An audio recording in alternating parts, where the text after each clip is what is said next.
Muy buenas tardes, sean bienvenidos al Ateneo de Santander, que esta tarde tiene el honor y el placer de acoger la presentación de este libro de las ediciones de la Universidad de Cantabria, escrito por don Luis Villegas Cabredo, ingeniero de caminos, catedrático de la Universidad de Cantabria. Quiero decir en primer lugar que nos acompaña el que fuera consejero de Obras Públicas de Cantabria, José María Mazón, que está aquí con nosotros, que yo le agradezco su presencia, y que ahora es diputado en Madrid por el Partido Regionalista de Cantabria. Y una persona, pues lógicamente muy vinculada a este departamento de Ingeniería de la Universidad de Cantabria. En la mesa, como ustedes pueden ver, pues nos acompaña Silvia Tamayo, secretaria general de la Universidad de Cantabria, José Luis Gochicoa, que es el consejero de Obras Públicas de nuestro gobierno regional, y María Luisa Ruiz Bedia, profesora de la Universidad de Cantabria y la autora del prólogo de este libro. Decirles, aunque ahora se lo explicarán en profundidad, que este libro, que es un trabajo, en mi opinión, monumental, tanto por la cantidad como por la calidad de datos y de imágenes que contiene, es el primero de una trilogía, puesto que en este primer tomo se abordan las comarcas centrales de Cantabria. Quedan, por tanto, la zona oriental y la zona occidental, que tendrán a su vez otros dos libros que espero y deseo que se presenten también aquí en este Ateneo santanderino, que siempre quiere acoger a la Universidad de Cantabria como centro de conocimiento, de investigación y de divulgación, que es a lo que se dedica fundamentalmente el Ateneo.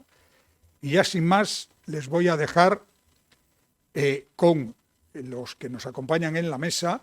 Será el consejero Gochicoa quien abra ahora el turno, y decirles que en la entrada se está vendiendo este libro, que estoy seguro que el autor estará encantado de dedicarlo a quien lo desee cuando terminemos el acto, y pedirles también que, por el tema de la protección frente al COVID-19, cuando termine el acto, quienes quieran firmar, que vengan por esta mano, en fila, para que le pueda firmar el libro, y que el resto salgamos ordenadamente fuera para evitar aglomeraciones dentro del salón y las conversaciones tenerlas en el hall o ya un poco más, si es posible, en la calle, donde hay menos peligro de que nos contaminemos.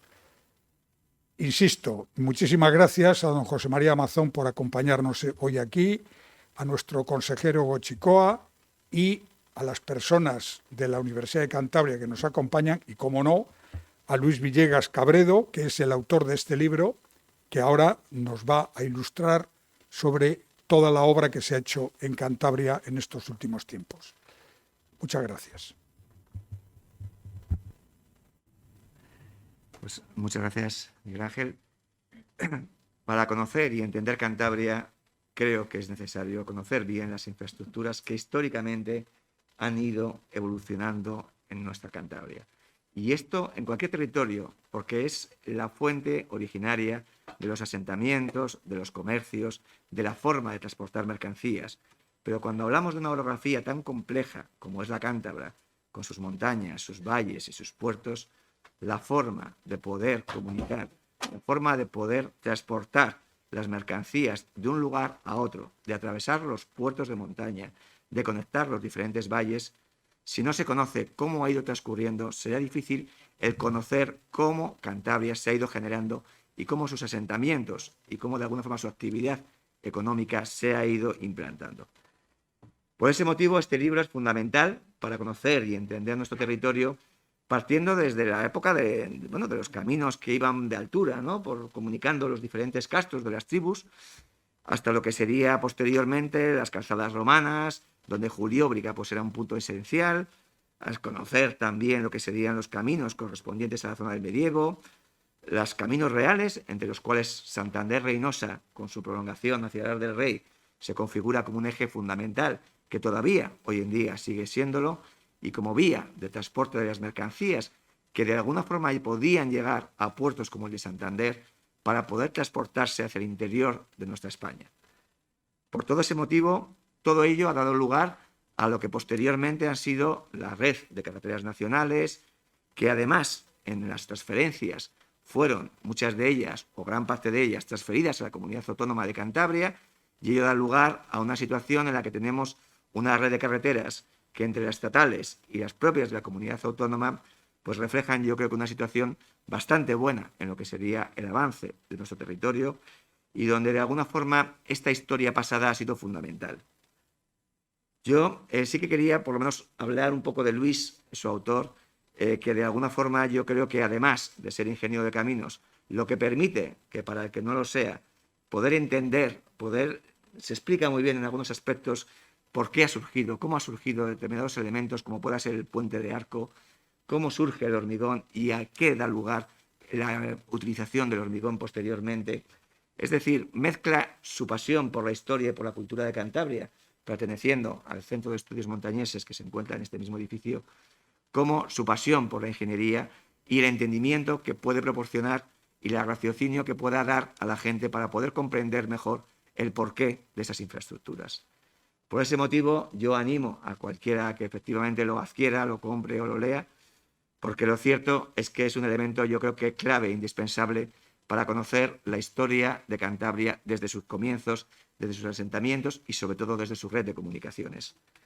Agradecer también la presencia de José María Mazón, que fue el consejero anterior, el que propuso, el que hablando con Luis se pusieron un poco de acuerdo para ir impulsando este proyecto y que yo aquí lo único que estoy es ya culminándolo, ¿no? Al menos en esta primera fase, a la que estoy seguro, como bien ha dicho antes, que seguirán las siguientes y en las cuales pues estamos todos esperándolo como agua de mayo para poder visualizarlo. Muchísimas gracias a todos y sobre todo a ti por tu esfuerzo y tu dedicación, que ha sido encomiable. Incluso las fotografías, comentaba hace un segundo que las había hecho personalmente él. Fotografías además de mucha belleza, que yo solamente por eso, más de agradecer. Yo creo que tu implicación ha sido, impresionante y la verdad es que una persona como tú, de tu talla, catedrático de la universidad, se haya comprometido de esta forma con un proyecto para dar a conocer a todo el mundo cómo han surgido las infraestructuras y qué razón tienen las mismas, desde luego yo creo que merece todo mi agradecimiento. Muchas gracias.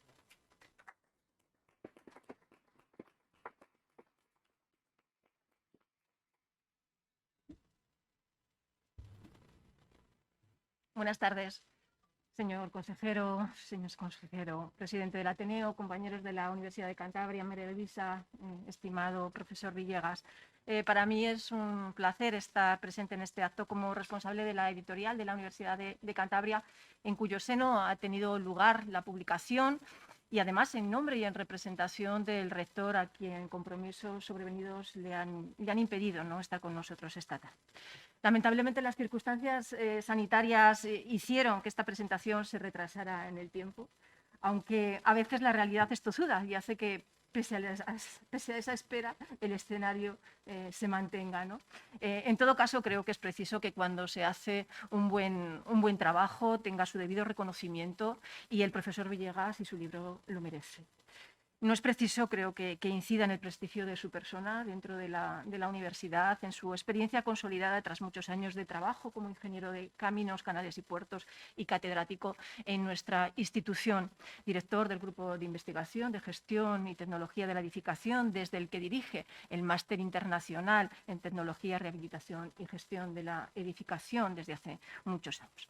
Estoy segura de que ese bagaje previo le ha resultado esencial para acometer y para documentar perfectamente esta obra y culminarla con éxito, en la que, como bien han dicho, nos narra la evolución del transporte terrestre a lo largo de la historia en las comarcas centrales de Cantabria y las diferentes técnicas constructivas diversas, ¿verdad? Desde los primitivos senderos hasta las actuales autovías.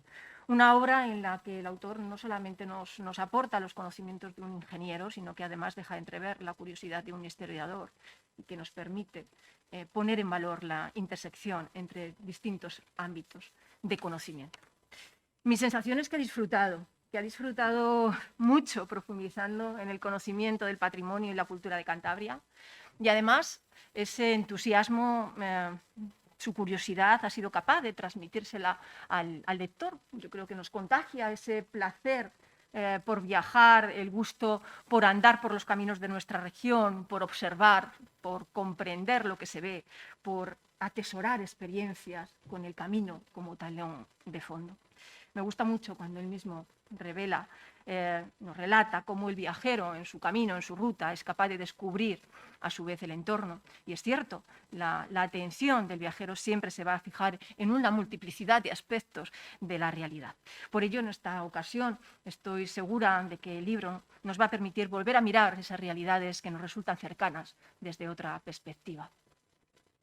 Y en este sentido es de agradecer la información gráfica que se aporta, ¿no? Lo comentaba hace unos momentos el consejero, esos mapas antiguos, esos planos, esas fotografías de gran valor documental que facilitan la lectura y la comprensión de los textos y que hace que el entorno nos resulte familiar y cercano.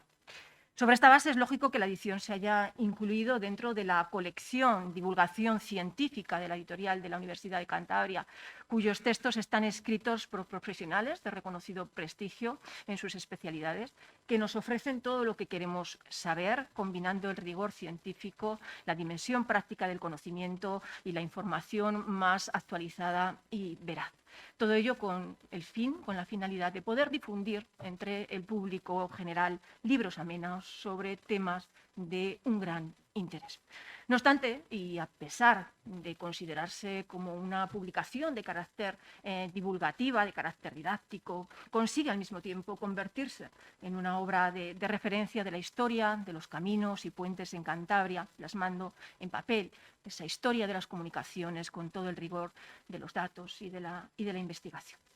Con todo, una publicación cuidada y mimada por parte de la editorial de la universidad, siempre garantía de calidad, con su directora, Belmar Gándara, a la cabeza de la misma, a quien agradezco su trabajo y su esmero. Y que, como asimismo se decía, no es más que la primera parte de una trilogía que seguirá ahondando en la historia y en la evolución de las vías de transporte de Cantabria dentro del proyecto Caminos y Puentes de Cantabria. El segundo volumen, en el que ya se está trabajando y que posiblemente verá la luz en la próxima primavera, estará dedicada a las comarcas orientales, y el tercero a las comarcas occidentales. Contribuyó a editar este primer volumen la Consejería de Obras Públicas, Ordenación del Territorio y Urbanismo.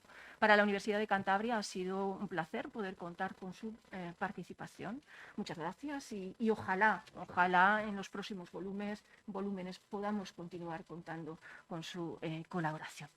De este modo, los 3 volúmenes espero conformarán una ruta completa, un viaje a 3 tiempos por toda Cantabria a través de nuestro patrimonio, siendo conscientes precisamente de la importancia que ayer y hoy presentan las vías de comunicación esenciales para la transformación del territorio y el desarrollo de los pueblos por su posibilidad de abrir cauces a la actividad económica, social y cultural. Tema fundamental, por tanto, para la región, y que entiendo también pueda servir para identificar sobre el terreno las deficiencias y necesidades que permitan plantear mejoras y actuaciones correctoras en nuestras carreteras.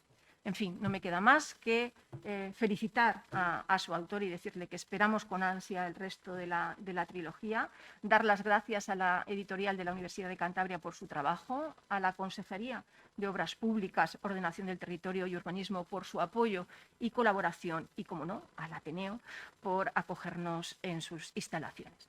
Y a todos ustedes desearles, con el libro del profesor Villegas bajo el brazo, un buen camino. Nada más. Muchas gracias.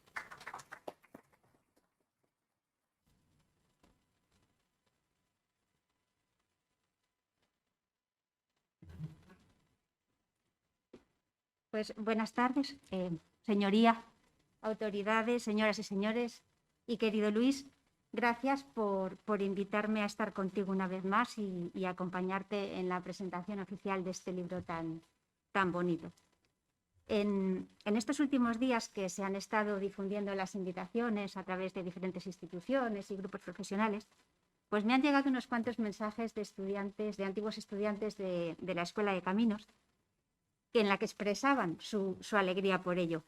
Y hay uno que decía algo así como: «Jo, Maita, cuánto me acuerdo de los trabajos de campo cuando teníamos que salir al territorio, cuando teníamos que visitar los pueblos, hablar con la gente, hacer los inventarios».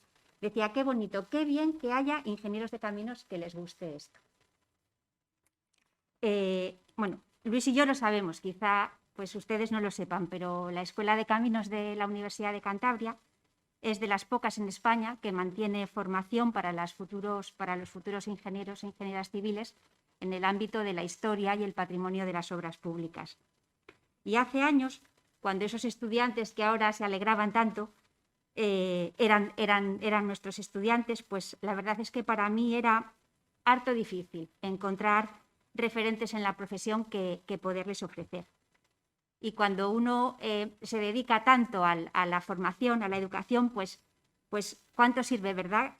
Disponer de personas que nos ayuden a creer y a decidir. Y eso es algo que yo también quiero agradecer a Luis Villegas, que en este mundo del patrimonio de las obras públicas, pues él contribuya a construir un mensaje y que su trabajo pueda servir de inspiración para otros profesionales. Y termino pues como hacía en el prólogo del libro, ¿no? Y lo que hemos hecho todos, recomendando vivamente la lectura del libro. Quizá no de un tirón. Yo creo que no es un libro para leer del capítulo 1 al 7. Yo creo que es un libro para saborear, camino a camino, zona a zona, paso a paso. Y a ser posible, si uno puede leerlo en el lugar en que esas líneas leídas están descritas, porque eso es fantástico. Eso es para mí de las grandes maravillas que tiene este libro. Recuerdo que cuando repasábamos el manuscrito, pues a mí muchas veces la lectura del manuscrito me evocaba a la literatura memorialística. Y yo creo que Luis ha vivido lo que narra. Ha paseado por los caminos, ha observado las estructuras en las que se apoyan esos caminos y nos deja este relato con la voluntad de que eso que ha escrito no se olvide. Y creo que eso es lo que todos vamos a hacer, ¿verdad? Leer el libro y no olvidarlo. Pues muchas gracias. Gracias.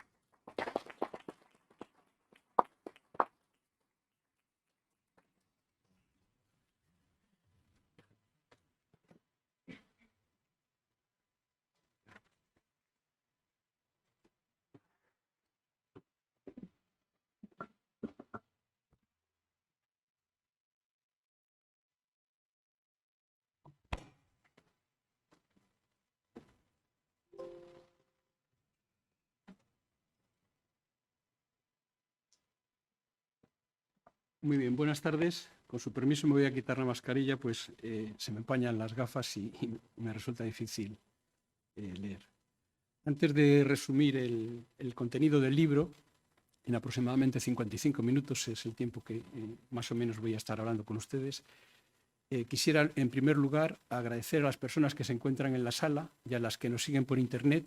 Varios amigos me han dicho que por el motivo del COVID pues que no pueden venir, pero que van a seguir la conferencia por internet. Pues en primer lugar agradecer la presencia tanto aquí como por medio del ordenador. En segundo lugar, quisiera agradecer a las 4 personas que han estado presentando un poco el acto, pues sus amables palabras en relación con el libro y en relación conmigo mismo.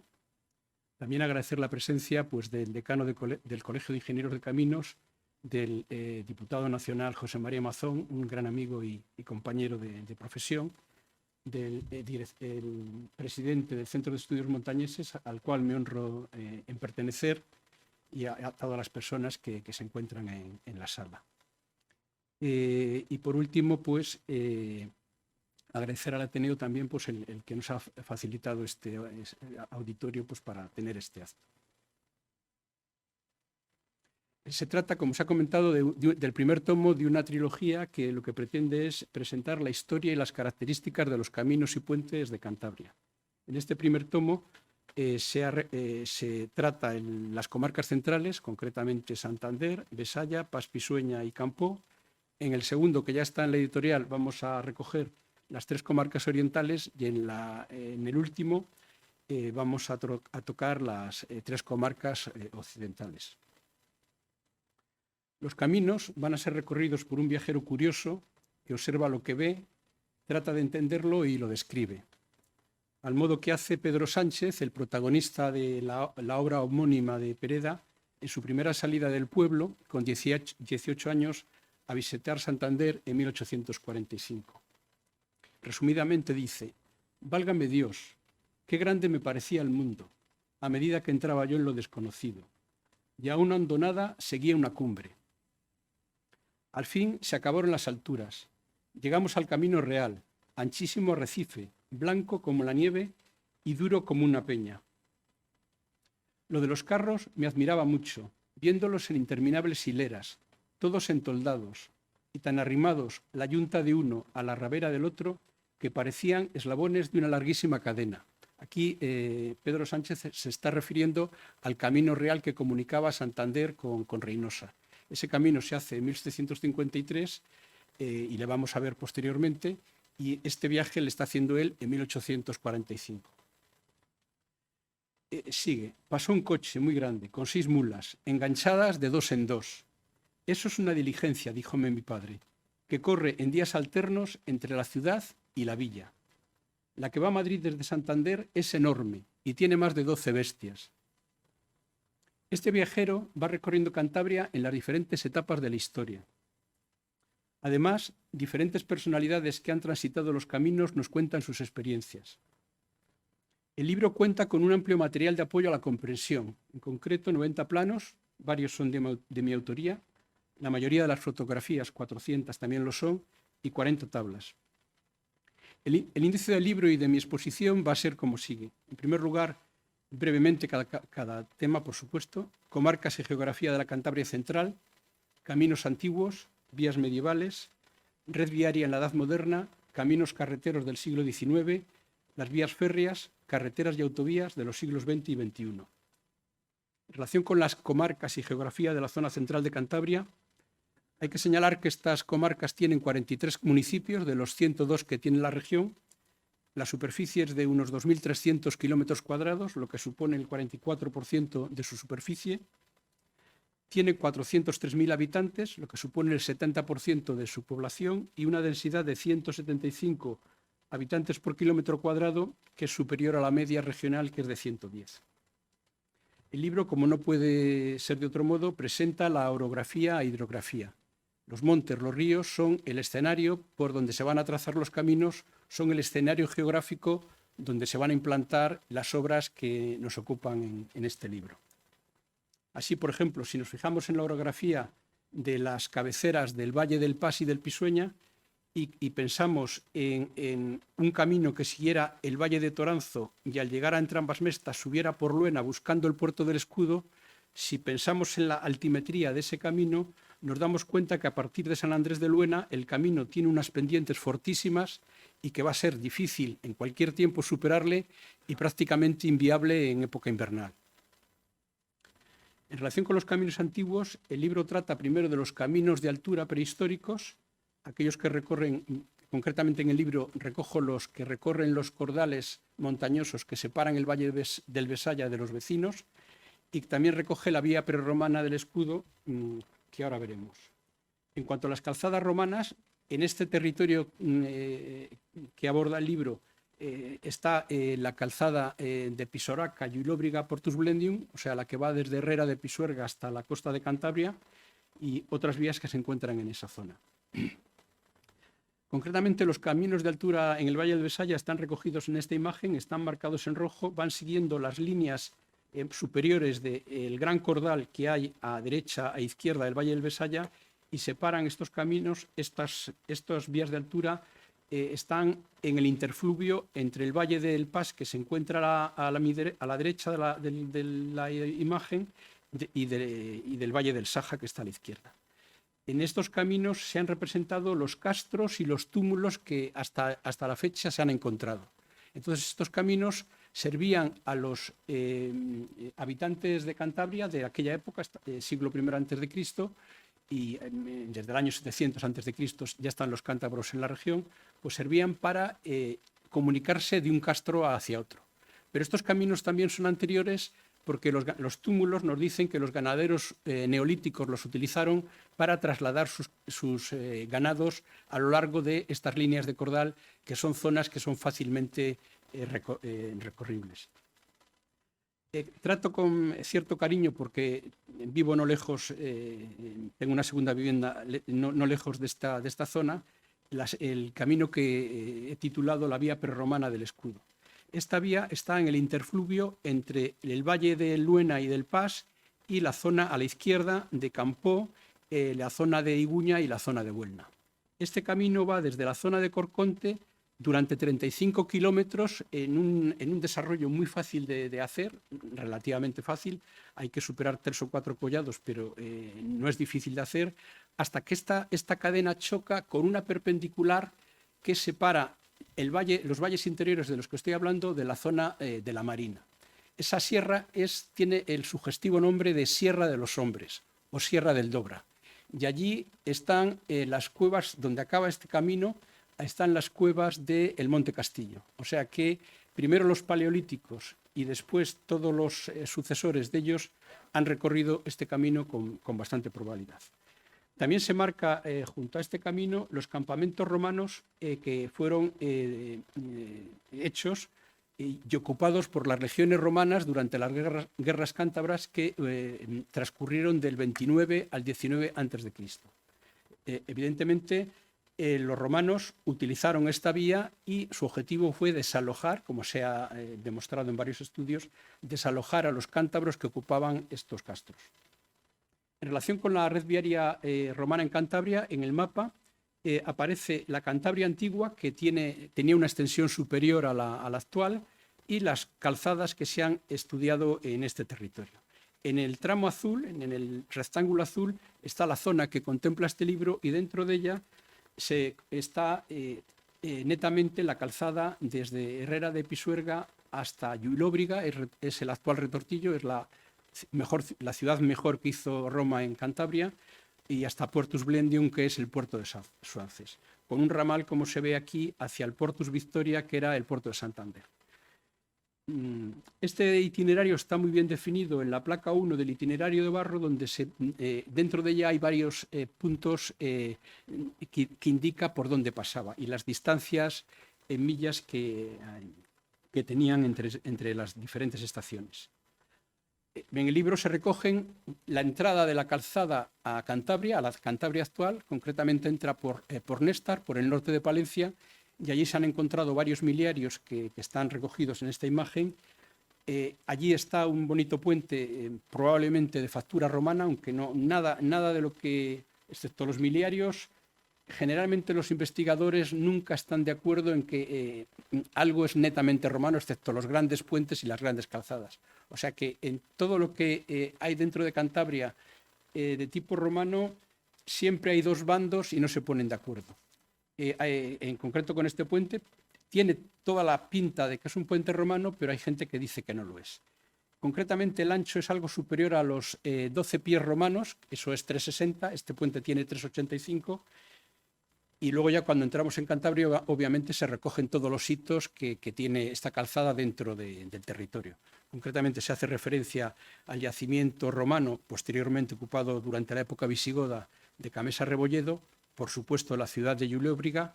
Alrededor de la zona por donde va la calzada se han encontrado numerosos hitos terminales augustales. Estos hitos separaban los prados que correspondían a la Legión Cuarta Macedónica, que es la que intervino en este territorio, de la zona de la ciudad de Llulóbriga. Concretamente, los campos que pertenecían a la Legión no pagaban impuestos y los ciudadanos de la ciudad de Llulóbriga los pagaban. Se recogen, por supuesto, los miliarios que se han encontrado a lo largo de esta calzada, los 3 tramos que tenemos mejor definidos de la misma, concretamente el de las Conchas, que va desde Somaconcha arriba a Pie de Concha abajo.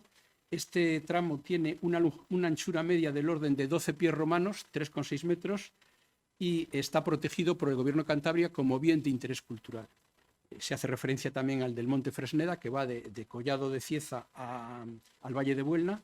Es algo más estrecho que el anterior, y se hace referencia al tramo de la Quintana, también de 12 pies romanos. no todos los investigadores están de acuerdo de que esto son tramos de una calzada romana. Y algunos dicen que son tramos medievales. Yo sí que tengo clara la idea de que aquí los romanos, bajo ningún concepto, hicieron las grandes calzadas que hicieron pues, en la zona de Roma, o las grandes calzadas que hicieron en Hispania. O sea que lo que la región podía ofrecer a los cántabros, a los romanos, eran pues minas, y el interés de ellos fundamentalmente era conquistar el territorio. Éramos nosotros y los astures los últimos que quedaban para que Roma se implantara totalmente en Hispania, y fundamentalmente hicieron unas calzadas de tipo, digamos, de las secundarias de ellos. En cuanto a los caminos medievales, a lo largo del medievo se conforman todos los pueblos que hoy conocemos, y ya en el libro de las Merindades de Castilla del siglo XIV lo recoge. La conexión de unos pueblos con otros, de las pequeñas aldeas que había en aquel momento, creó una malla grandísima de caminos, de pequeños caminos. Por ejemplo, como el que aparece en esta figura, que es el camino que va de Salcedillo hasta Prases y pasa a la orilla de las ruinas, en este momento, de las ruinas románicas de Santa Leocadia. Estos caminos eran estrechos, en la banda del orden de 2 metros más o menos, permitían el paso de caballerías y de los pequeños carros que tenían los lugareños que utilizaban estos caminos. Yo, de hecho, hablando con gente de esta zona, pues me han comentado que una persona concretamente me dice: es que mi padre venía por aquí con el carro a la finca y tal. Los collados, los vados, los pueblos, el patrimonio medieval que nos encontramos en nuestro territorio son hitos de paso de estos caminos medievales. Sus trazados organizaron el territorio y en gran medida han llegado hasta nosotros.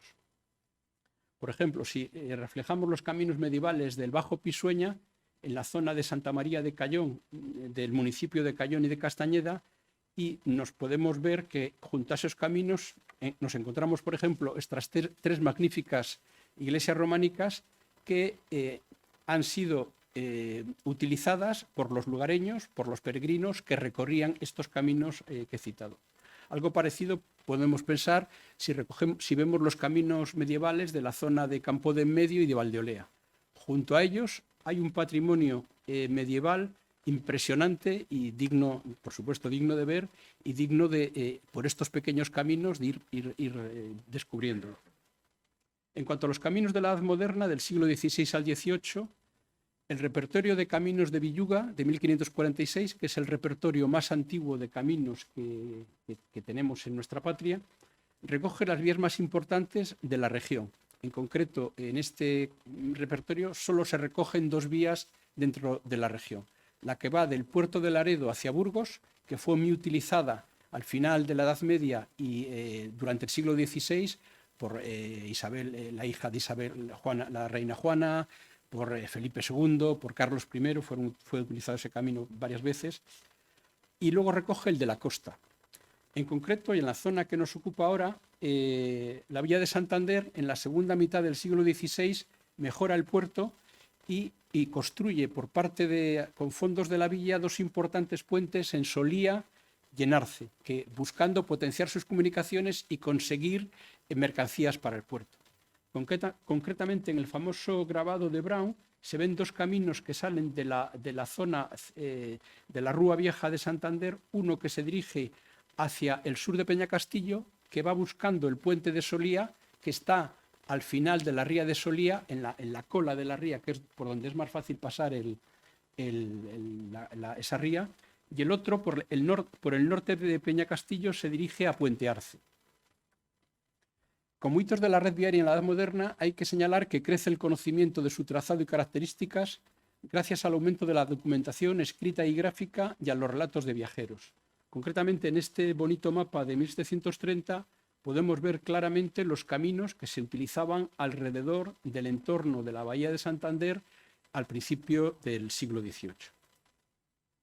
A mediados de ese siglo se produce un hito fundamental para la región y sobremanera para Santander, que es la construcción del primer camino carretero que se hace en la región y prácticamente en España, al mismo tiempo que se hizo el de Guadarrama, y por parte de Fernando VI, y sirvieron de modelo a otros caminos carreteros que iban a venir a continuación. Este camino carretero lo que hizo fue que el puerto de Santander se convirtiera en el más importante de la montaña y venciera la batalla al puerto de Laredo, que estuvieron en pugna durante mucho tiempo a ver cuál era el puerto más relevante de la región. Este camino se inauguró en 1753 y supuso un salto cualitativo a los existentes anteriormente en la región. Su ancho fue de 24 pies castellanos, el pie romano es 30 centímetros y el castellano es 28 centímetros, o sea que es 6,7 metros. Recordad que anteriormente las calzadas romanas o medievales eran de 3,60, o sea, esto casi duplicaba el ancho de los mejores caminos que tenía la región. Y se construyeron o mejoraron 18 puentes. Concretamente, la foto que vemos aquí es un tramo del camino que ha quedado congelado en el tiempo porque a mitad del siglo XIX se hizo una variante en las hoces de Bárcena a este camino por los motivos que luego explicaré. Este camino real construido en el reinado de Fernando VI fue una obra emblemática de la monarquía borbónica y fue hecho al nivel de los mejores caminos que se estaban haciendo en Europa. De hecho, hay una cita de un oficial de Napoleón, cuando estando en Reynosa en 1808, iban a bajar hacia Santander, que dice que era un camino digno de los tiempos de Augusto. El camino favoreció mucho que Santander se convirtiera en ciudad. En el 54 obtuvo el obispado, en el 55 el título de ciudad y en el 83 le concedieron ya la sede del Real Consulado de la Mar. En solamente 50 años duplicó su población. Aquí vemos un magnífico óleo del puerto de Santander a final del siglo XVIII, en que ya se ven las primeras casas del muelle y en concreto este edificio algo más notable es la sede del Real Consulado. En la misma época se construye el Hospital de San Rafael, que también en este momento es la sede del Parlamento regional. Hay un mapa exactamente de 1755 del Instituto de Historia Militar, es un mapa interesantísimo, marca claramente los caminos que en ese momento estaban operativos alrededor de la bahía y marca, por supuesto, les he señalado en blanco el camino que va desde Santander, el camino real, buscando el puente de Arce. El puente de Arce es el primer paso fijo desde la zona de Santander hacia el occidente sobre el Pas. Desde el puente de Arce hasta la desembocadura hay 7 kilómetros. En el mapa también aparecen, aparte de los caminos, otros 4 puentes que eran decisivos para Santander. Concretamente, el puente de Solía, que ya he comentado. Al final vemos la bahía, al final de la bahía, la ría de Astillero. Hacia la izquierda está la ría de Solía y hacia la derecha la ría de Tijero. El paso de la ría de Solía por su cola se hacía con el puente de Solía y luego el camino iba por el norte de Peñacabarga y bordeaba las dos rías y pasaba al otro lado por la cola de la ría de Tijero, un puente que había en Eras. Y luego señala otro puente clave en nuestra región, que es el puente Agüero, que es el primer paso fijo sobre el río Miera, desde su desembocadura en la ría de Cubas hasta el puente que cito. El nuevo camino carretero obviamente ayudó mucho a despegar a Torrelavega, a convertirla en un punto de paso importante. En la foto aparece un puente que no corresponde a este camino, pero que se hizo a final del 18 en la zona de Torrelavega, al noroeste de esta villa, sobre el río Saja. El Consulado de Santander desde su constitución, promovió prolongar este camino carretero desde Reynosa hacia Aguilar de Campoo y Alar del Rey a buscar el Canal de Castilla, cuyo ramal norte se había inaugurado en 1791. La importancia del camino la refleja este hecho. Solamente en 50 años, antes de la Guerra de la Independencia, ya se habían hecho alrededor del camino 10 fábricas harineras. Es interesante esta reflexión que hago a continuación en el sentido que el camino, como las carreteras modernas, trataba de obviar el paso por los pueblos. Este es Pesquera, por ejemplo, y el camino le dejaba por la margen oriental, por la zona que aquí vemos. No siempre lo hizo así. En general era esto, pero, por ejemplo, pasó por medio de la villa de Cartes, pasó por medio de la villa de Río Corvo, pero en general evitaba pasar por los pueblos porque era complicado. Los técnicos que en este caso intervinieron eran ingenieros militares y pasar por medio de un pueblo, por callejas, ocupando fincas próximas, las llosas próximas a los pueblos, no era lógico. Entonces obviaban. Pero inmediatamente alrededor del camino, los caminos crean ciudad. Alrededor del camino se crean casas a ambos lados y crean un barrio de pesquera. Este barrio se llama el Ventorrillo porque aquí había una venta que todavía, una sucesora de la misma todavía existe. Otro ejemplo de varios que podemos ver aquí, por ejemplo, el Antueno. El pueblo primigenio es este, la parroquia está aquí, el camino bordea el Antueno por el occidente, pero inmediatamente las nuevas familias se pegan sus casas y sus almacenes al nuevo camino. Unos siglos después, los ingenieros ya del siglo XX han evitado pasar por este barrio del Antueno y han hecho una variante que deja el camino real fuera de. Y lo mismo ha pasado en el Ventorrillo. La variante está obviando el paso por el Ventorrillo. Unos hitos de las vías modernas en la comarca Santander. Ya he citado el puente de Solía, que se hizo en 1537 con fondos de la Villa de Santander. Este dato de arriba es interesante. Esto resolvía la comunicación hacia el oriente. Y en relación hacia el occidente, en 1541 Santander ensanchó el camino que llegaba hasta Arce a 9 codos. 9 codos son 3,8 metros. Entonces estamos hablando de uno de los caminos más importantes de la región. Los restos de las calzadas que he comentado anteriormente estaban en la banda de 3 metros y pico de ancho. Poco después hizo el famoso puente de Arce. A mitad del 17, el canónigo Zúñiga visita la montaña con objeto de informar al Vaticano de las condiciones espirituales de la región, de cómo estaban sus iglesias, de la moral, etcétera, con vistas a la conveniencia o no de establecer un obispado en la región, la montaña que se decía en aquel momento. Zúñiga describe muy bien los caminos regionales, sus barcas y puentes, y cruza los de Solía y Arce que he citado. Concretamente de este último dice: es todo de piedra y muy seguro. En cuanto a las vías modernas en la comarca albesaya, nada más citar dos pequeñas reflexiones. En 1522, Carlos I hace su segundo viaje de los 3 que hace por la región. En este caso está acompañado de un importante contingente militar y material de artillería y recorre los valles del Pas, del Besaya y Campó antes de irse hacia Valladolid. Concretamente en el Valle del Pas duerme en Villasevil, pasa del Valle del Pas hacia el Valle de Iguña por el Valle de Anievas y pasa por el pueblo de Piedeconcha. El Piedeconcha, como vemos, es un pueblo alineado a lo largo del camino medieval y moderno, y al llegar a la zona final del pueblo arranca la famosa calzada de las Conchas. Esta calzada es la que recorrió Carlos I con este contingente militar.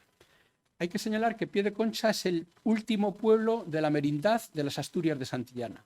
Y arriba, salvando el desnivel que hay, que es de 300 metros, está ya Pesquera, que es el primer pueblo de la merindad de Campó. Entonces, tanto abajo como arriba hay 2 hitos jurisdiccionales o picotas muy bonitos, que obviamente están protegidos como bienes de interés cultural. Y hay que señalar que este camino de las Conchas es el que comunicaba estas 2 merindades hasta 1753. En 1753, los ingenieros que abordaron este camino ya obviaron el ir por el Valle del Bisueña, que confluye próximo a este lugar en el Valle del Pas, y se deciden por primera vez a atacar la hoz de Bárcena, las hoces de Bárcena, con las dificultades lógicas que aquello conllevó. A partir de entonces ya ese sería el camino que se utilizaba normalmente. Obviamente el mapa de Tomás López de 1774 recoge muy bien el paso del camino real. Aquí vemos el Besaya más en grueso y vemos Torrelavega, el paso por Santiago de Cartes, el paso la hoz de Cieza, Buelna, la hoz de Cieza, la zona de las Fraguas, el Valle de Iguña, la hoz de las hoces de Bárcena, la zona del Antueno, Reynosa y Matamorosa, que es donde acaba el camino. En este camino real se construyeron puentes de gran calidad y varios de ellos siguen en uso y es un placer ir a verlos. Concretamente, este es un plano del camino del puente, un puente importante, la obra más importante que se hizo en este camino. Es el puente de Cartes. Aquí vemos el alzado, la planta y sección. Este puente, primero, una gran riada que hubo en 1770 y tantos se la llevó, le reconstruyeron igual, pero luego durante la Guerra Civil fue destruido y ya en tiempos después de la guerra se reconstruyó con bóvedas de hormigón, como se ve en la figura, pero las pilas se reconstruyeron más o menos en línea que como fueron. En el Valle de Buelna se conservan 3 leguarios de este camino real, concretamente aquí aparecen 2 de ellos, concretamente este es el que hay en Las Caldas, pone a Santander 6 leguas. 6 leguas equivale a decir 6 horas andando. La legua es la distancia que una persona normal anda durante 1 hora, y eso en kilómetros son 5,7 kilómetros.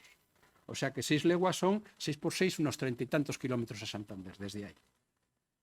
En el Valle de Iguña se conserva, por ejemplo, este puente. Nada más salir de la O de Cieza se cruza el río Los Llares, próximo a su desembocadura en el Besaya, y se cruza con este precioso puente de las Fraguas, digno de ver. En la zona de Molledo, antes de llegar a Molledo y después de llegar a Molledo, hay numerosos guardarruedas del Camino Real, que luego se convirtió en la Nacional 611, y en la última parte del siglo XX se hizo una variante a este camino y carretera. Los guardarruedas se ponían para evitar que los carros fueran fuera del camino en los desniveles. Poco después de Molledo, el Camino Real pasa el estrecho de Portolín, cambia de dirección, cruza el Besaya por este puente de 2 vanos, con unos detalles magníficos de construcción. Da gusto, es precioso ver este puente. Lleva ahí 260 años y está impecable. Unas ideas sobre los caminos de campo. El mapa de Tomás López de 1785 del partido de Reynosa recoge las vías que se utilizaban en esta hermosa comarca, y aquí quedan todavía varios puentes de la época moderna, que veré alguno de ellos más adelante. El Camino Real llegaba a Reynosa y pasaba el río Ebro con este puente de 4 vanos, que ahora uno de ellos está cegado. Reynosa acababa, como dice en un informe Vierna, que fue el constructor del camino, y que luego llegaría, era un constructor trasmerano, inteligente, que con el tiempo llegaría a ser director de caminos y puentes. O sea que es un hombre. Y este constructor intervino en muchos caminos reales y hizo varios puentes dentro de la España borbónica. Reynosa llegaba hasta la izquierda del puente, donde está la iglesia de San Sebastián, y el camino convirtió a Reynosa en un sitio importantísimo. Como antes oíamos a Pereda, eran filas de carros las que atravesaban este camino llevando harina y trigo hacia el puerto Santander. Decenas de carros. En algún sitio he leído que al año, no sé si pasaban 10.000 carros. Una barbaridad. Esto lo que supuso fue que Reynosa se ensanchara hacia el sur.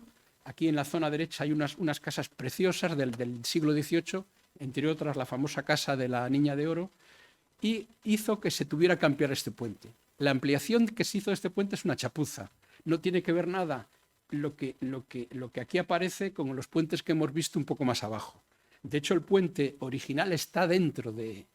Y además, lo he comentado en algún artículo de prensa, le llaman puente de Carlos III. Es un disparate. Se hizo en esa época. Pero vamos, si Carlos III levantara la cabeza, se volvía. Carlos III era un rey ejemplar. No hubiera vamos, no sé cómo hicieron en esa época, y estoy seguro que se ofendería de que llamaran a esto puente de Carlos III. El camino acababa en el puente de Matamorosa, que ya existía y estaba más o menos en buenas condiciones. Carlos Vierna lo único que hizo fue repararlo. El ingeniero que hizo este camino fue, no recuerdo ahora el nombre, pero bueno, es lo mismo. Hubo un ingeniero militar que intervino en la proyección y en la dirección de las obras, y Carlos Vierna era el constructor. La continuación del Camino Real hacia la zona de Alar del Rey pues convirtió a este camino y su prolongación en la columna vertebral de las comunicaciones de esta gran comarca de Cantabria, y vamos, Algunos puentes de la zona, por ejemplo, en la Hermandad de Campo de Suso, este bellísimo puente sobre el río Híjar en Riaño está protegido. Otro bonito puente de la época es el puente sobre el Ebro en Estares. En Valdeolea hay 3 puentes protegidos, el de Casasola, muy bonito, el de Reynosilla, no menos, y el de Santa Olalla, todos protegidos. De Valderredible solo recojo 2 puentes, pero 2 puentes de primera división.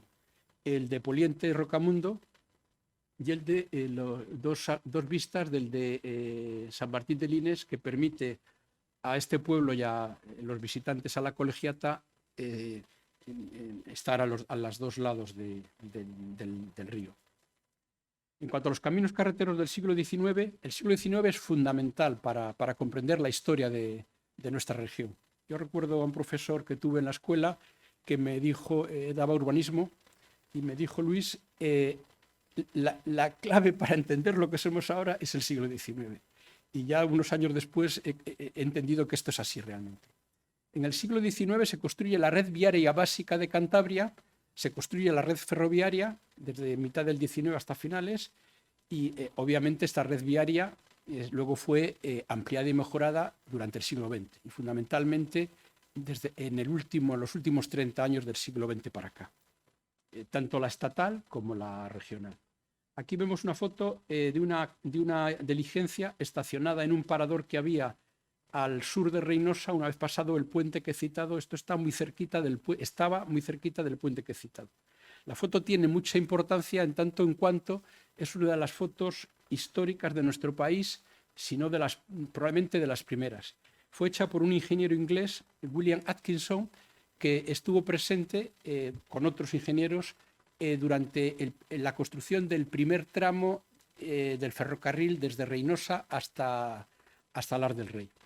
Este fotógrafo hizo varias fotos que son un lujo, claro, y fueron regaladas. El álbum de fotos fue regalado a la reina Isabel II y hoy en día es patrimonio nacional. Como hitos en las carreteras del siglo XIX, hay que señalar que en 1799 y 1802 se creó el Cuerpo de Ingenieros de Caminos y su escuela, según el modelo de la École de Ponts-et-Chaussées de 1747. O sea, la escuela de los puentes y de las calzadas. Esto lo que hizo fue mejorar las obras públicas, permitiendo su planificación, proyecto, construcción y mantenimiento. Se optimizaron los puentes y los firmes. En las primeras décadas del siglo XIX se hacen 4 caminos carreteros muy importantes para la región. El primero de ellos es el que va de Santander al Puerto del Escudo. A continuación, en la misma época, se hace el de Laredo al Puerto de los Tornos. También se hace el de Casturdiales hasta Las Muñecas, y se hace una vía que va paralela a la costa, pero por el interior. Concretamente es la que va de La Cavada a Redondo y a Ramales. Esta vía se hace en los años 40 del siglo XIX. Desde la ría de Tijero hasta La Cavada, donde estaba la Real Fábrica de Cañones, había una vía importante porque era utilizada por la fábrica de cañones para exportar sus productos hasta la ría de Tijero y por ahí dirigirlos al astillero de Guarnizo o por mar a las distintas guarniciones que tenía el Imperio Español. Entonces, utilizando esa vía desde la zona de Eras hasta La Cavada, un indiano montañés, Gutiérrez Solana, Antonino Gutiérrez Solana, financió un poco, la idea fue, pagó la carretera esta, que le hizo pasar además por su pueblo. Es una carretera que no es muy lógica desde el punto de vista ingenieril. De hecho, luego en el siglo XIX hay estudios que tratan de llevarla más hacia el sur, pero en fin, la llevó de La Cavada a Redondo, Ramales, y esta carretera durante algún tiempo se utilizó como vía alternativa para ir a Bilbao porque la de la costa todavía no estaba hecha y era muy difícil ir de Santander a Bilbao. De hecho, la gente, leyéndolo, utilizaba vapor, o sea, barcos para ir, por carretera era inviable en aquel momento. Bien. En los años 40 del siglo XIX se comienza el servicio de diligencias en nuestra región. Concretamente comienza con el servicio a Burgos, por el Escudo, por ese camino carretero que está abierto a principios del siglo XIX. Se tardaba 32 horas y había una parada para dormir por la zona de Soncillo, al norte de Burgos. La segunda diligencia que se pone en servicio es la de Valladolid por Pozazal, o sea, por Santander, Reynosa, Pozazal. Este servicio se hacía en 30 horas sin parada para dormir. En el libro comento que esto sería una pequeña aventura. Meterse en una diligencia de estas sería una pequeña... Y de hecho, para hacer el viaje de Valladolid habría que ser prácticamente un atleta. 30 horas en una diligencia metido. El diccionario de Madoz de mitad del siglo XIX en el Ecuador de esta centuria refleja cómo son los caminos en la región. Y dice, los caminos locales se hallan en un estado regular y otros poco menos que intransitables.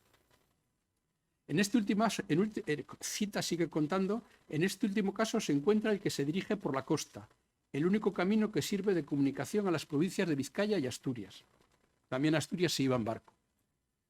Este es un mapa interesante de correos y postas de la provincia de Santander del año 1859, en que vemos cómo en la zona central de la región los dos caminos carreteros que he citado, el de que va por Reynosa y el que va por el Escudo, permiten un buen servicio de reparto de correos. En la zona oriental, el mapa nos recomienda hacer el servicio de correos por el camino carretero que he dicho, que va de La Cabada a Redondo, Ramales, Valle de Balmaseda, Valle de Villaverde, Balmaseda y Santander. Y por la zona occidental no hay caminos importantes y todo el servicio de correos se hace todavía con caballería, por caminos de herradura.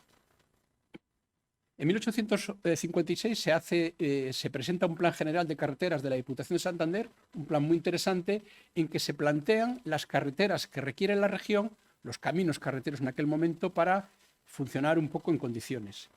Y también dice, el Estado financiará y ejecutará las carreteras de interés global y la Diputación hará las vías provinciales que conectan con los ejes principales, en línea con lo que se hace hoy día. Hay una demarcación de carreteras del Estado y hay una Consejería de Obras Públicas del Gobierno regional. La memoria de carreteras del Estado de 1883 recoge 4 carreteras de cierta importancia. Solo hay una de primer orden, que es la carretera que va de Santander a Reynosa, Pozazal y Palencia y Valladolid. La siguiente, hay 3 de segundo orden, que son la de Burgos a Peñacastillo hacia el Escudo y Burgos, y luego ya están recogidas en este momento la carretera de la costa, concretamente la que va desde Torrelavega hacia Oviedo y la que va desde la zona de Muriedas, Santander-Muriedas hacia Bilbao. La carretera de la costa se hizo en los años 70 del siglo XIX. Este mapa es interesantísimo y muy importante. Es una ampliación del mapa de Coello de 1861. Le financia la Diputación este mapa. Está ampliado, está a escala doble del mapa de Coello y si uno ve este mapa, ve las carreteras que tenemos ahora están en este mapa ya reflejadas, al nivel que se hicieron en aquel momento, pero lo que hemos hecho fundamentalmente en los últimos, ya dentro de la autonomía de Cantabria, se le ha dado una vuelta a las carreteras. Es innegable el tema, ¿no? Pero la base de ellas está aquí, en este mapa.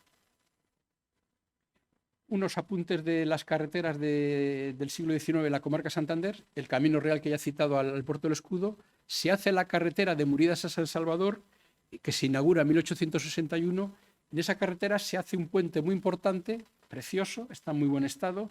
Es un puente de 3 bóvedas carpaneles que salva la ría de Solía. Este puente está aguas abajo del puente histórico que he comentado anteriormente, y hace que el puente aquel pues, ya deje de tener sentido con este puente mucho más importante. En esta comarca se hace también una carretera importante de norte hacia sur, que es la que va de Guarnizo hacia Villacarriedo. Esa se hace en los años 60. En cuanto al Camino Real del Escudo, hay que señalar que tiene 30 pies castellanos de anchura, o sea, 8,4 metros. Recordar que el Camino Real de Reynosa era de 6,7 metros, de 24 pies frente a 30. O sea que ya es un camino en línea con lo que posteriormente ya se haría más adelante. El límite entre la comarca de Santander y la del Pas Pisueña, es el cruce del Besaya entre Carandía y Vargas. En este camino real se hizo este puente de madera, que fue testigo de la famosa batalla de Vargas que venció los isabelinos que venían de la zona de Santander vencieron a los carlistas y evitaron que Cantabria, la ciudad de Santander concretamente, cayera en manos carlistas. Poco después de este puente de madera, que tienen una vida limitada, se hizo este puente colgante que estuvo vigente en ese sitio durante unos 60 y tantos años, y luego ya se hizo posteriormente, a principios del siglo XX, se hizo uno de hormigón, que luego veremos. Concretamente, la importancia que este puente tenía, y también este puente y el famoso de Puente Arce, estos dos puentes son muy importantes para el Valle de Piélagos, como es comprensible, han hecho que este ayuntamiento haya puesto en su escudo institucional estos dos puentes, el de piedra y el puente colgante de... La importancia que los puentes tienen para las villas, para la sociedad en general, queda reflejada en el hecho que varios ayuntamientos de Cantabria tienen en sus escudos luciendo puentes. Por ejemplo, Puente Viesgo, Villascusa, Casturdiales y otros ayuntamientos. En cuanto a las vías de la comarca Albesalla, en el siglo XIX se hizo una variante al Camino Real que venía por donde marca, aquí se ve perfectamente. Esta variante se hizo por dos motivos. El principal fue porque a la salida de Bárcena de Piedeconcha hay una rampa muy potente que, por lo que he leído, daba dificultades a las primeras diligencias. Es una rampa, si alguien invito a que le haga al revés, desde Pesquera viniendo, baje hasta Bárcena de Piedeconcha. Pero si le hace a la contra, esta rampa hay que sudar un poquito para subirla. Entonces era inviable para las diligencias. Entonces se planteó esta variante, y que por otro lado era algo más corta porque algunas revueltas que hacía el Camino Real, esta variante las evitaba. En este siglo se plantean las comunicaciones del Valle del Besaya con el Valle del Pas. Concretamente, primero se hace una conexión del Valle de Buelna hacia la zona de Puente Viesgo con un camino carretero que va desde Los Corrales en dirección a Puente Viesgo.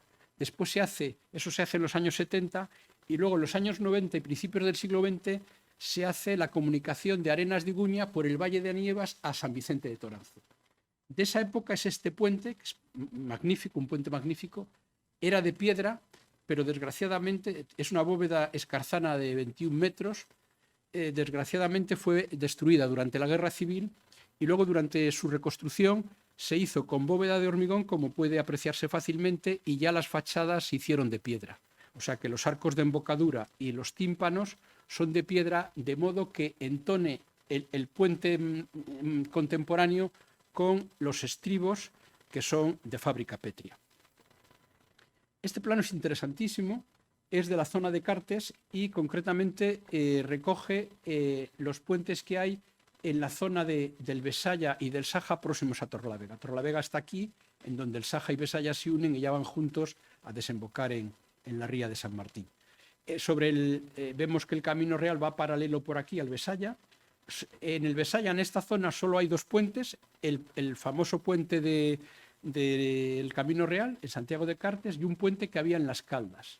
Estamos hablando de 1830. Y está ya el puente de Ganzo, que se hizo a final del 18, y está el puente de San Miguel.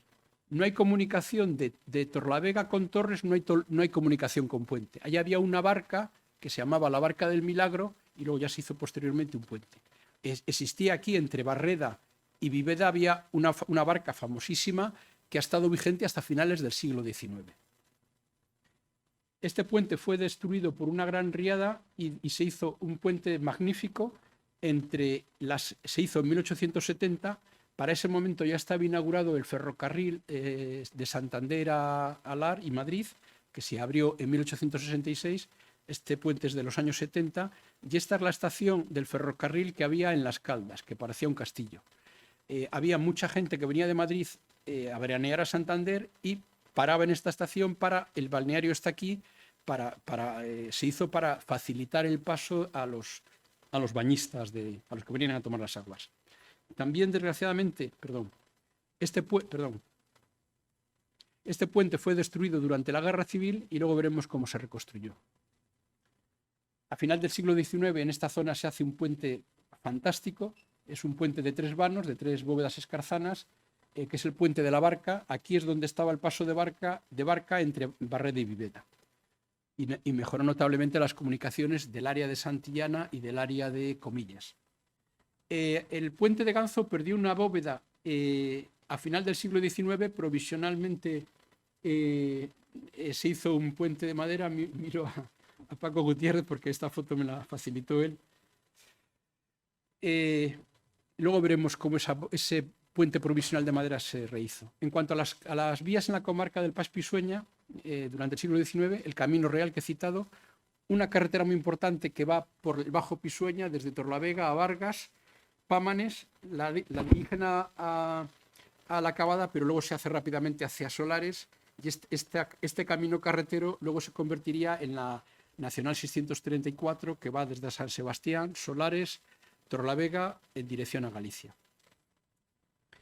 La carretera que he citado de Guarnizo a Villacarriedo, en los años 60, se hace en la zona del Pisueña, en la hoz del Pisueña, se hace este puente que se llama del Diablo, y que cuando se ha hecho a final del siglo XX un puente de vigas pretensadas enfrente de este, ha quedado como puente protegido. Es un puente muy interesante y bien protegido está.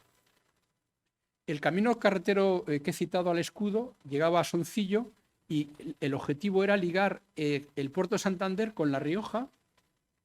Facilitaba mucho esto, pero también indirectamente facilitaba mucho el camino hacia Burgos.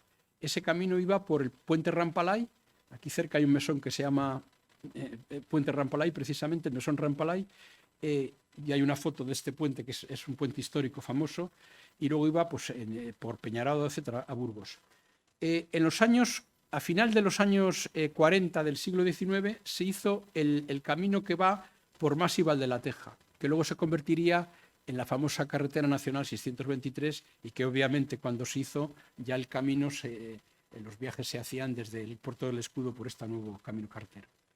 Esta es una litografía preciosa de mitad del siglo XIX en que se ve el camino carretero del Escudo, se ve el paso de una diligencia de las que he citado por los balnearios de Alceda y de Montaneda. En el Valle de Toranzo existen varios vestigios del camino carretero. Aquí podemos ver desde la variante que se ha hecho entre Borleña y Villegar, se ven todos los muros de contención que soportan el camino carretero. Esta es la zona de Borleña. Se conserva un leguario en la zona y se conserva un puente de piedra sobre un arroyo afluente del Pas en la zona de San Vicente. Este puente tiene importancia en tanto en cuanto o es de los pocos o es el único que quedó en pie de este camino carretero en la zona, dado que durante la Guerra Civil en esta carretera hubo destrozos de puentes por decenas. Las conexiones de Toranzo hacia el Valle de Carriedo se plantearon en los años 70 del siglo XIX. Concretamente hay un puente en la actualidad que va desde Corbera hacia el Sotiruz. Es un puente magnífico de 3 bóvedas escarzanas, como se ve. También fue destruido en la Guerra Civil y se reconstruyó con la misma técnica que he comentado para el puente de Arenas de Iguña. La comunicación de Toranzo con Vega de Pas se hace en los años 80. Hay varios puentes muy bonitos. Algunos de ellos se conservan los originales, otros fueron destruidos. Este de Entrambas Mestas, sobre el Luena, poco antes de que el río entregue sus aguas al Pas, está intacto y es digno de ver. En cuanto a la comunicación del Valle de Carriedo con Vega de Pas, San Pedro del Romeral y Peñaspardas al sur del Escudo. Peñaspardas es también otro nombre que se da al Escudo. Se hizo en los años 90 y principios del siglo XX. Se conservan 2 puentes de esta carretera, uno intacto, tal como se hizo en su momento, en 1912, y otro se ha ampliado su plataforma con estructura de hormigón. El puente está intacto, pero ya no es como este, que es el primigenio. Bien, voy a acabar concretamente en el capítulo 6, toco sobre los ferrocarriles, y en el 7 trato sobre las carreteras y autovías actuales, y con ello termino.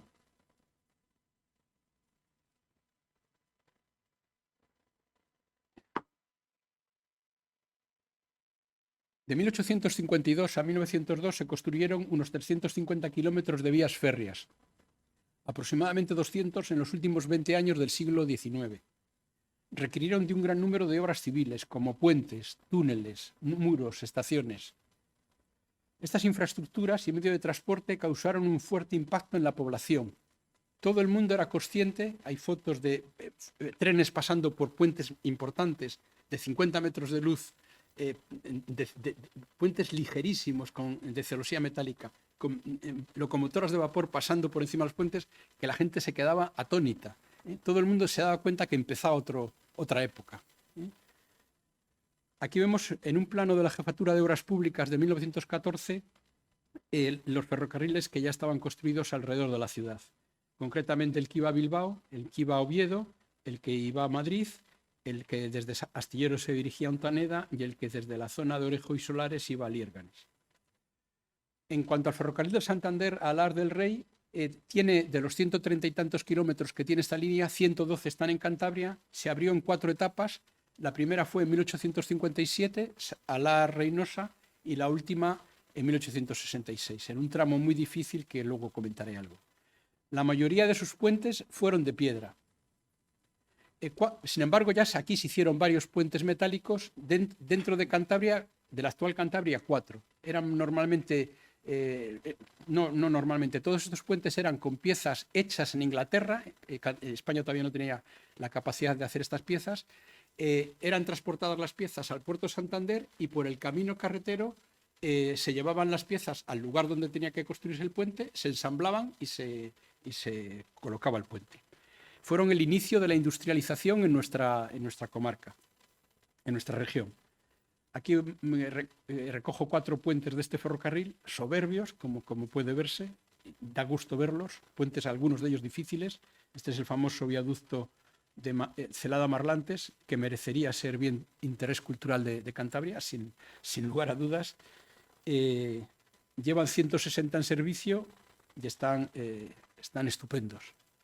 Aquí marco 2 puentes de celosías metálicas que se utilizaron en la primera época del ferrocarril. El tramo entre Reynosa y Bárcena de Piedeconcha tiene que salvar un desnivel de 550 y tantos metros. O sea, es una cosa muy importante y fue un auténtico reto.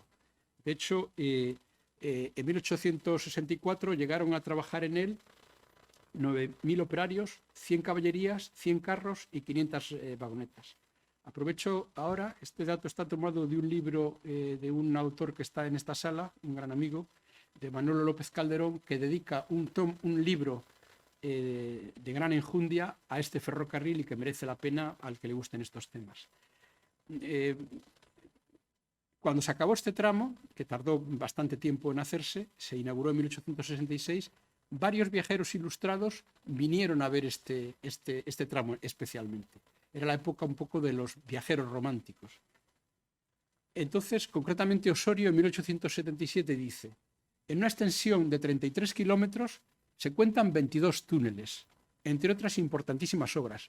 El primer túnel que hay entre Reynosa para seguir hacia Bárcena de Piedeconcha, hay que salvar la divisoria de Reynosa, la divisoria de aguas entre el Ebro y el Besaya, lo que se llama el puerto de Reynosa.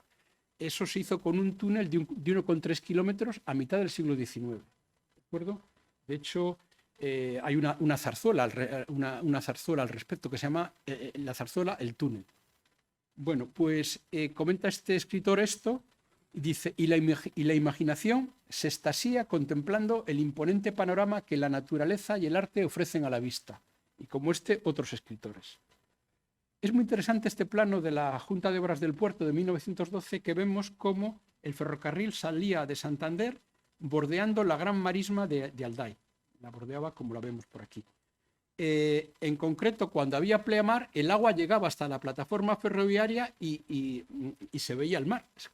De hecho, Amor de Escalante, en Costas y Montañas, este magnífico libro de este gran escritor, pues recoge este hecho. Cuando entra a Santander, entra a presentar Santander, entra en tren y dice: las aguas del mar le arrullan meciéndose a uno y otro lado de la vía. Se refiere al tren. En este mapa también se recoge el trazado del ferrocarril que 50 años después se hizo hacia Bilbao, 50 años después del de Alar. En este caso ya las vías pasan por medio de la marisma de Alday, como vemos. Y también se ve ya la línea ferroviaria que iba de lo que llaman la isla del Olio, donde está Nueva Montaña, que realmente es una península, nunca he sabido por qué la llaman la isla del Olio. Hay aquí una traza ferroviaria que va hacia la esquina de la dársena de Maliaño.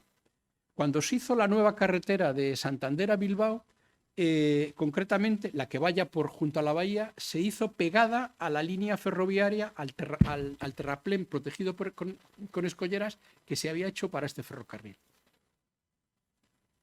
Dos datos del ferrocarril de la costa. Hacia Bilbao tiene 70 kilómetros dentro de Cantabria. Se abrió en 1892 el tramo hasta Solares y en 1896 el tramo ya hasta Bilbao. En cuanto a la que va hacia Oviedo, tiene 76 kilómetros en la región. El primer tramo, Santander-Torrelavega-Cabezón, se abre en 1895 y en 1905 se abre hasta Llanes, donde ya venía el ferrocarril de Llanes desde Oviedo hacia Llanes.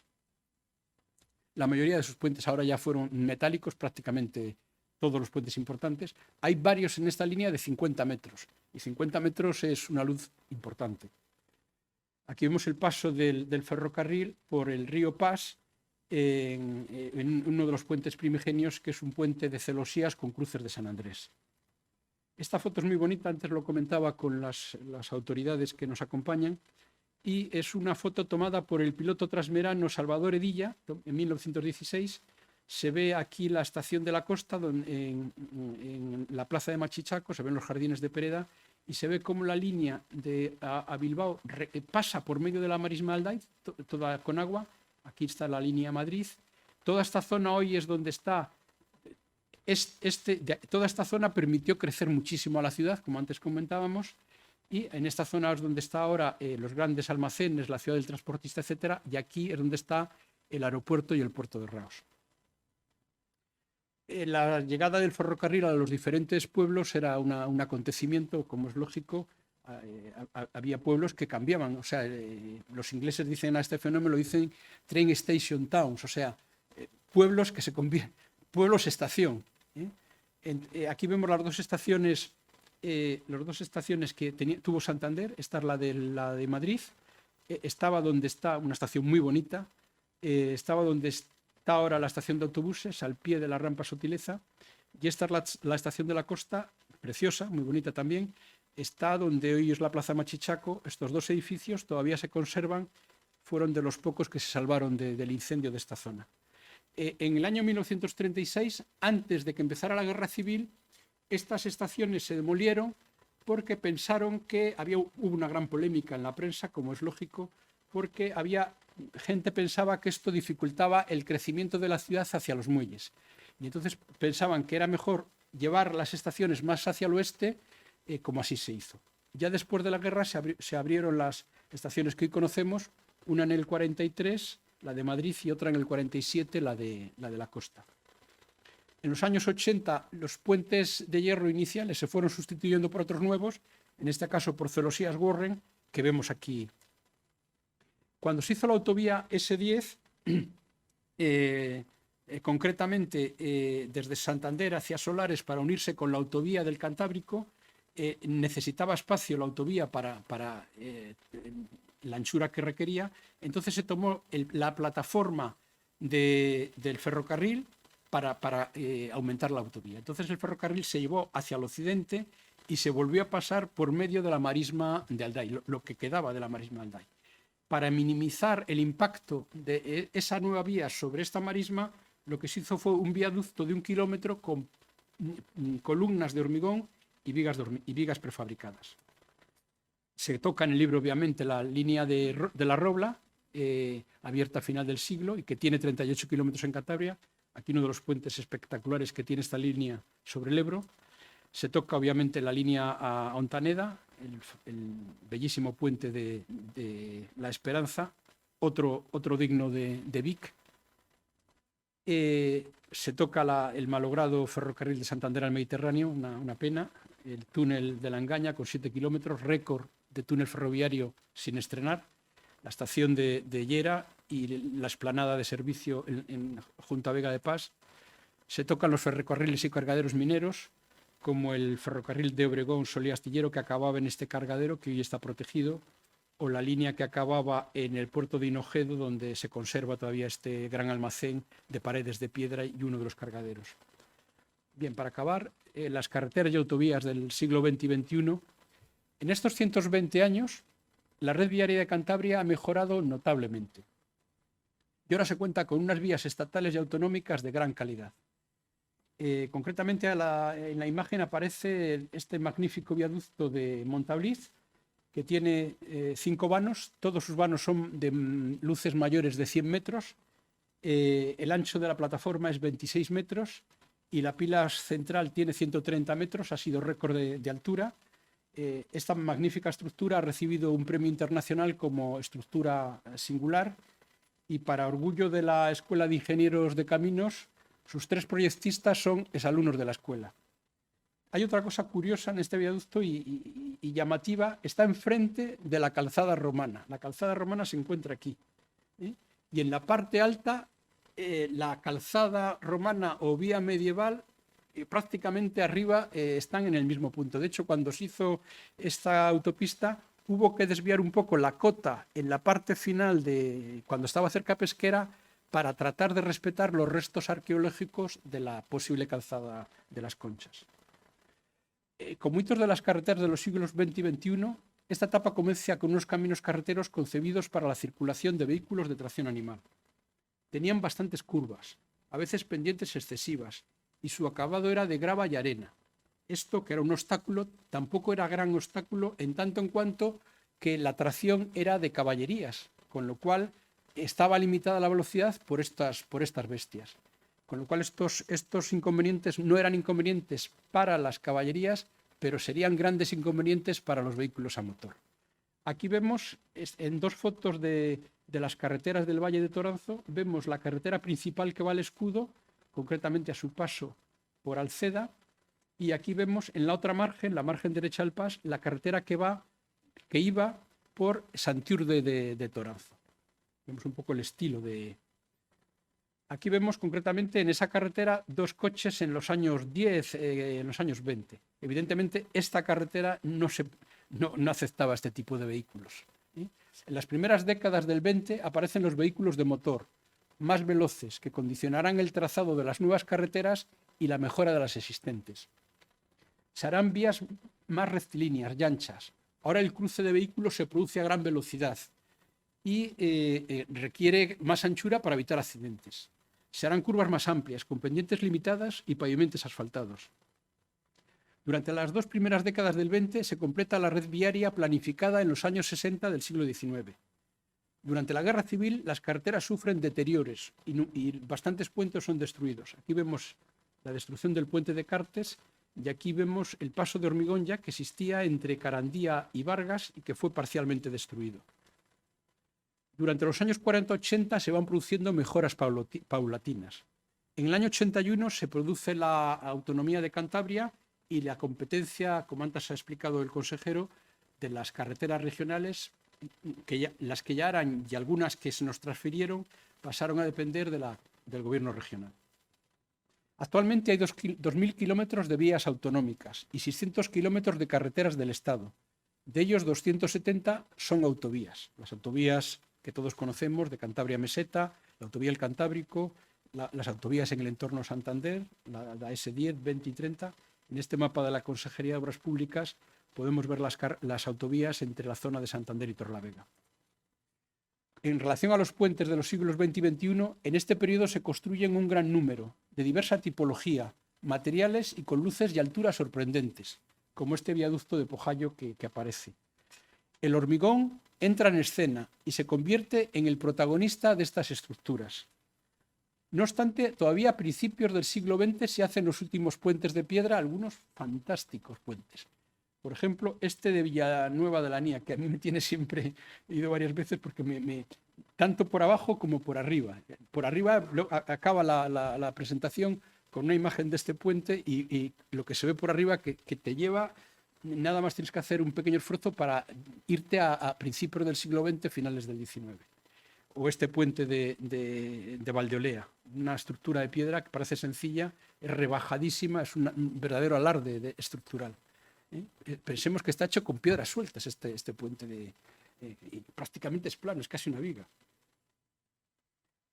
Unos hitos en dos de las comarcas. Concretamente, a principios del 20, el ingeniero de caminos Alberto Corral hace este puente en la ciudad de Santander, que muestra a los santanderinos de lo que es capaz el hormigón.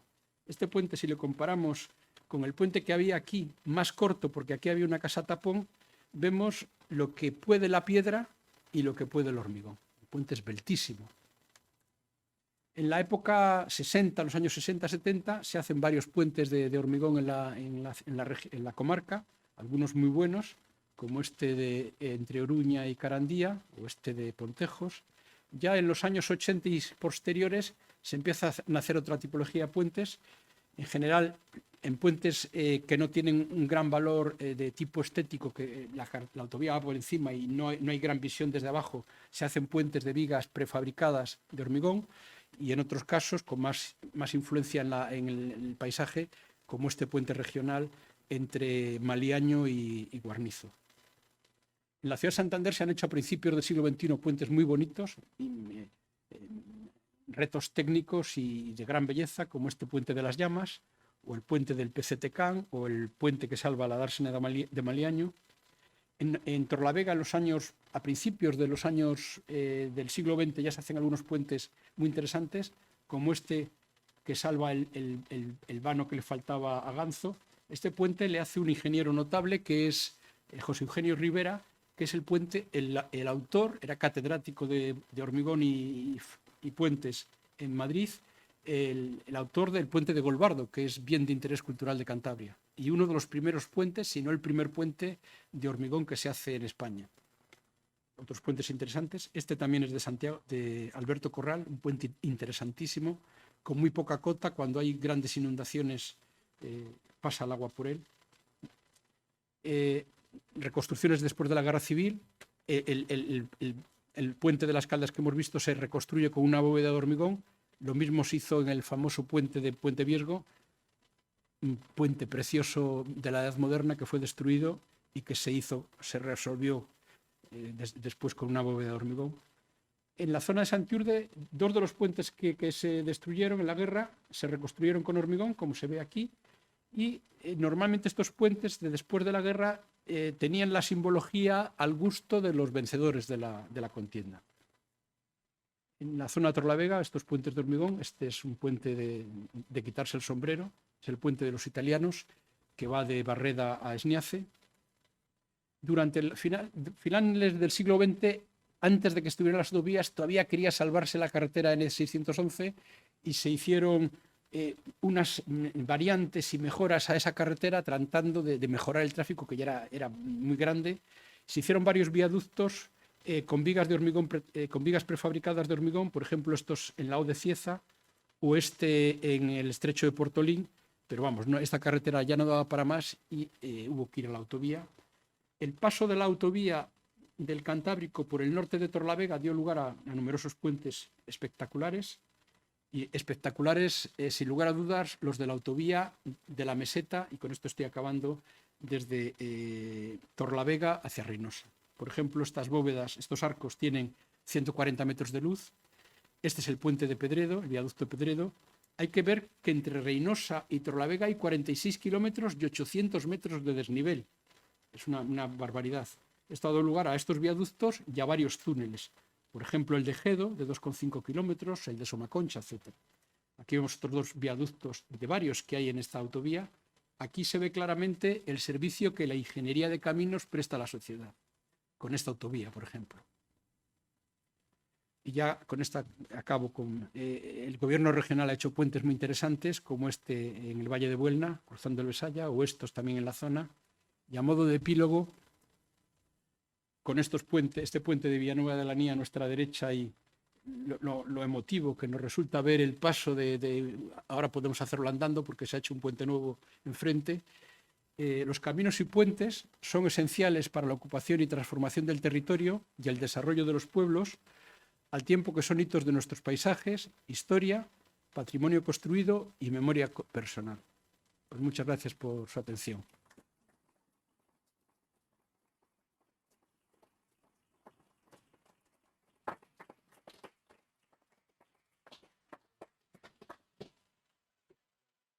Bueno, pues muchísimas gracias. No sé si me oye al final. Muchísimas gracias al catedrático Luis Villegas por esta magnífica conferencia y por el libro que se está presentando aquí, que si ustedes quieren que se lo firme, estoy seguro que él accederá gustoso. Y para finalizar, habíamos pensado hacer un coloquio. Si alguien tiene alguna pregunta concreta para hacer, todavía estaríamos a tiempo para que el profesor Villegas lo responda. ¿Alguien? Sí, adelante. A mí me gustaría preguntarle, profesor, desde un punto de vista estratégico, si usted considera que la gran obra que se hizo en el túnel de la Engaña, que se permitió salvar la cordillera cantábrica a 600 metros de altura y solo en 7 kilómetros, no es la obra esencial desde el punto de vista de modernización de las infraestructuras, más para alimentación de mercancías al puerto de Santander, conectando el Valle del Ebro, en definitiva, con el puerto de Santander, que es el vuelo que se planteó en 1880 por el INECO, concretamente antes del gran recorte de los ferrocarriles que se hizo en aquella época. Sin embargo, en estos momentos, en Cantabria no se tiene claro, desde el punto de vista de las prioridades, que siendo el puerto de Santander la figura clave de nuestra economía, para competir con Bilbao y con Gijón, no seamos capaces de recuperar esa magnífica infraestructura que fue el túnel de la Engaña, que sigue siendo la que tiene el mejor sitio y lugar desde el punto de vista orográfico de atravesar la cordillera cantábrica, que es el verdadero obstáculo que separa la cornisa cantábrica con el SEA. Sí. Bueno, esa obra ha sido uno de los grandes sueños de Cantabria, ¿no? Pero desgraciadamente se paró y hoy en día lo veo difícil que se pudiera. Yo creo que tenemos obras, es una deuda, no lo he dicho antes, ¿no? Es una deuda que el Estado debiera pagar sin lugar a dudas. O sea, es una deuda que tiene la nación con Cantabria, ¿no? Pero yo creo que hoy dirigiría los escasos, la economía es limitada, yo dirigiría los esfuerzos, sin lugar a dudas, a modernizar el ferrocarril el que tenemos, el otro que tenemos, ¿no? Se está en ello, se va muy lento, aquí está un diputado, se le podría apretar un poco las tuercas al gobierno de la nación de que se agilizaran los pasos, pero yo creo que no debemos dispersarnos, ¿no? Estoy totalmente de acuerdo con lo que usted apunta, pero a veces las ocasiones se pierden y luego es difícil el... Yo hablo solo para mercancías, ¿eh? Sí. Con una sola vía, Sí. o dos, por supuesto, Sí. y evidentemente llevándonos a Miranda de Ebro, ¿entiendes? Como punto final, Sí. que nos conecta con el resto de la red. Sí, y el sí, Valle sí. del Ebro.